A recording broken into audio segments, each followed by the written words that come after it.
Hey guys, what's going on? Happy Monday. I'm going to run through my $1 million LinkedIn system part 2. So part 1, I'll actually put inside the comments. I'm working multiple of these different parts as well. This is the exact system, and obviously top of funnel, middle funnel, sales content, and all that kind of stuff, or sales process and system that I use to build the company to $1 million, and took me about 11 months. So let's get kick started. So first I'm going to run you through my organic content strategy. So I only produce 3 types of content. I produce stories, which make me unique, and I'll talk about that in a little second. I then produce authority-based content, which talks about me essentially doing what I'm doing right now, and I'm talking about my speciality and my niche to demonstrate my skills. I see this as like a kind of a crazy lead magnet because people can take a lot of value out of this, but I'm doing it with a video, and then a mix of both. So where I weave in both personal stuff and both, authority stuff and stories at the same time, and talk about it. It's like some personal pillows. Like you could say, "Hey, my dog Teddy's just chilling here next to me over here."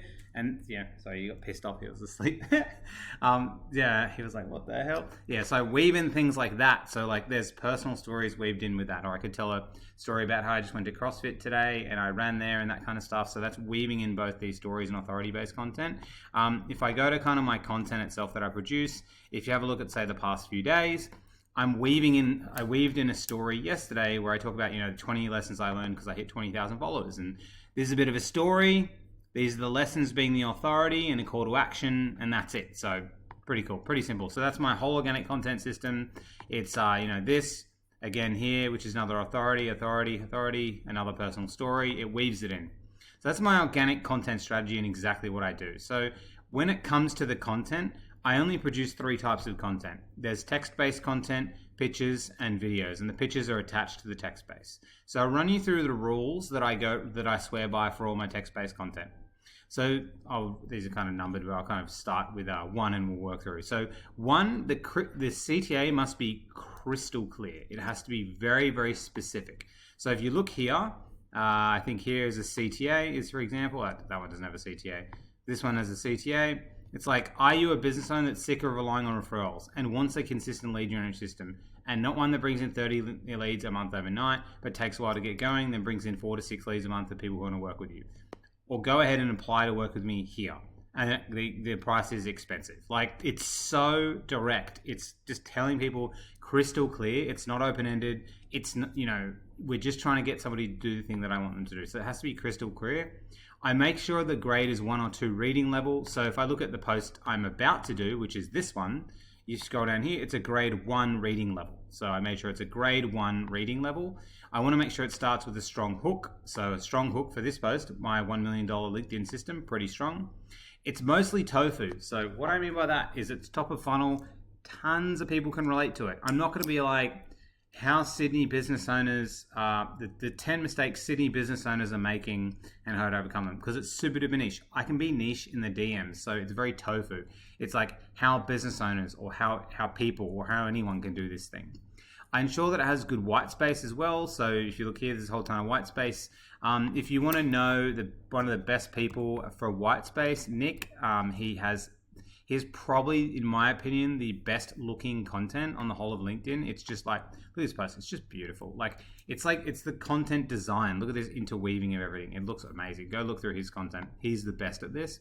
Ensure it has that white space. And for stories, you want to use what's called your personal pillars, which I'll show next. So when I share my stories on LinkedIn about who I am and what I do, I make sure to always speak about certain things about me that I want people to know about me all the time. And it's on purpose and it's direct. So over here, like when I did this video, like I was at my parents' house and I showed a picture of our dogs. And so I wanted them to know, like, this is what I was doing.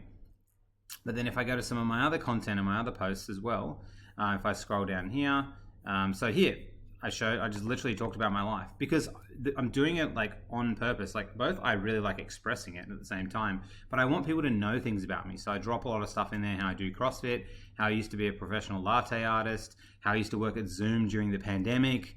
I used to own a cafe with my brother, but I'm doing this on purpose because I want people to know, like, and trust me. So I'm expressing things because there's people out there with these really big accounts, right? But they might have like 50,000 followers, but like, nothing about them. So there's nothing tying you to their brand. So there's no real value there. So this is one thing that I really live by. So for stories, using personal pillars. So I'll go to the personal pillars last, but then what's another rule?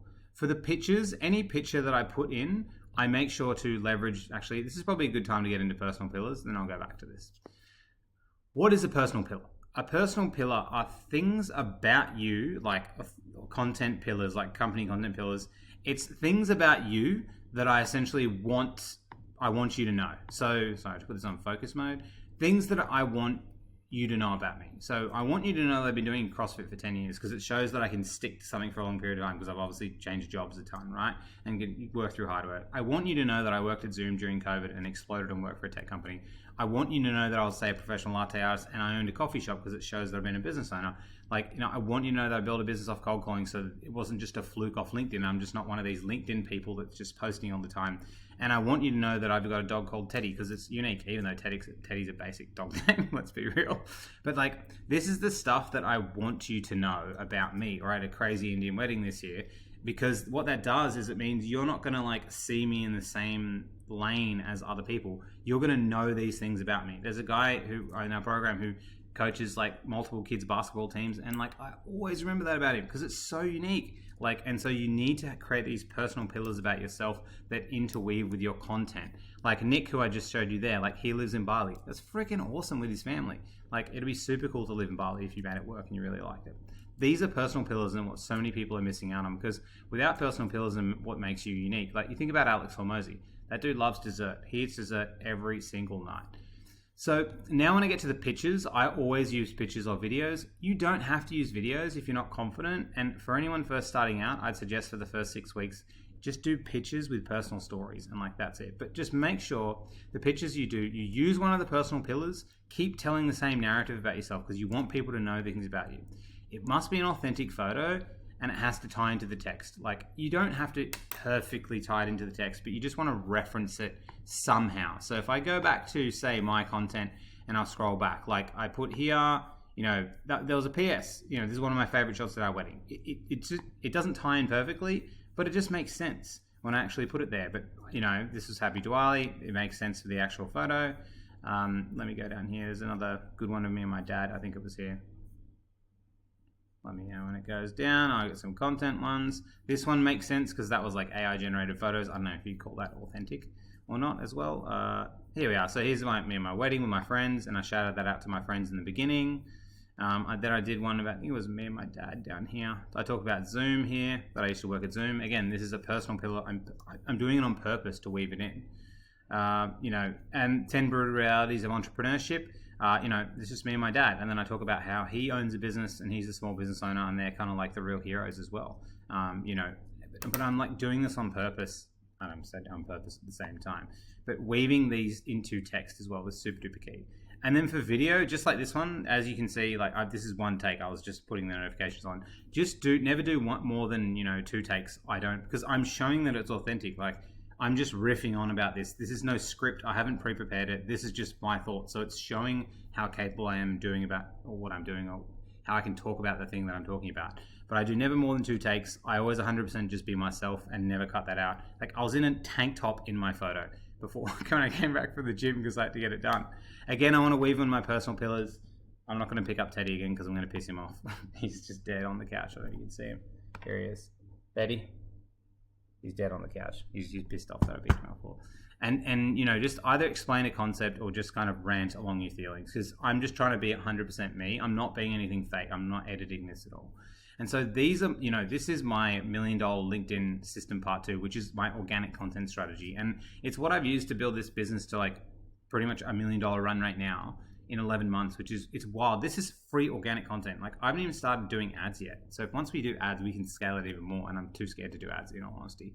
But look, anything you take from this, feel free to message me, anything you want, ask me any questions. We do run a program on this. I've got the direct PS in the comments. So if you want to learn this, and it's not an overnight thing, it takes time. Organic content takes time. It takes time to run our sales system, which I'll put in the comments as well. If you want to revert back to that post, that's part 1 of my $1 million LinkedIn system. But I hope you found value. Again, another 10-minute video. Don't care. I'm just trying to talk about what I love talking about, and that's building essentially organic content systems. So you don't have to spend any money on marketing, because I haven't spent any money on marketing, and building a business. Peace out, guys. Happy Monday.